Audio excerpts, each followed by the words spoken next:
ডেঙ্গির প্রকোপের মাঝেই ডেঙ্গি সচেতনতা শিবির অনুষ্ঠিত হলো ডোমকলে। শুক্রবার ডোমকলের গরিবপুর গ্রাম পঞ্চায়েতের উদ্যোগে ওই শিবির অনুষ্ঠিত হয় গরিবপুর গ্রাম পঞ্চায়েতের সভাকক্ষে। ডেঙ্গি নিয়ন্ত্রক দলের সদস্যদের উৎসাহিত করতে তাদের পাশে দাঁড়ানো হয় পঞ্চায়েতের তরফে। সচেতনতার পাশাপাশি ওই শিবিরে পঞ্চায়েত এলাকার 15 জন ডেঙ্গি নিয়ন্ত্রককে সাইকেল, ব্যাগ, ইউনিফর্ম সহ অন্যান্য সামগ্রী দেওয়া হয় বলেই জানান পঞ্চায়েত প্রধান সুচিত্রা মণ্ডল।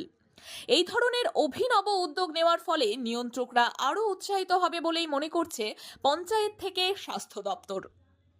ভিভিটি সিম থেকে নিয়ে তারা সামান্য যে কাজগুলো করে, অনেক জঙ্গলের ভেতরে ঢুকে বা হাতের নোংরা তারা কাজগুলো করে, কিন্তু এগুলো মেয়ে বলে সম্ভব। আমার মনে হয় ছেলেরা হলে এই কাজগুলো পারতো না, কারণ আমি তাদের সঙ্গে নিজে গিয়ে দেখেছি অনেক জঙ্গলের ভেতরে যে তারা ঢুকেছে, এমন জঙ্গলে কিছু সাপও আছে, সেখানেও তারা সাহস নিয়ে মনোবল নিয়ে সেই জায়গায় গিয়ে সে কাজগুলো করেছে। আমি তাদেরকে আমার পক্ষ থেকে আরেকবার অভিনন্দন জানাচ্ছি তাদের জন্য। সবাই একটু জোরে হাততালি তাদের জন্য।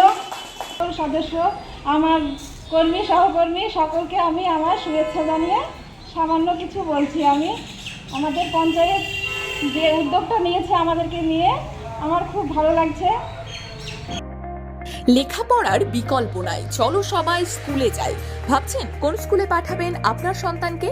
চিন্তা কিসের? আপনার ডোমকল গাবতলা মোড় এলাকায় আধুনিক পরিকাঠামোর আদর্শ স্কুল অ্যামারান্থাস একাডেমি। স্থান ডোমকল গাবতলা মোড়, মুর্শিদাবাদ। এখানে আছে উন্নত শিক্ষক মণ্ডলী, আধুনিক ক্লাসরুম, উন্মুক্ত খেলার মাঠ, লাইব্রেরি ও নিজস্ব পরিবহন ব্যবস্থা। সন্তানের ভবিষ্যৎ গড়তে আসুন অ্যামারান্থাস একাডেমিতে। সন্তান আপনাদের, কিন্তু শিক্ষা আমাদের।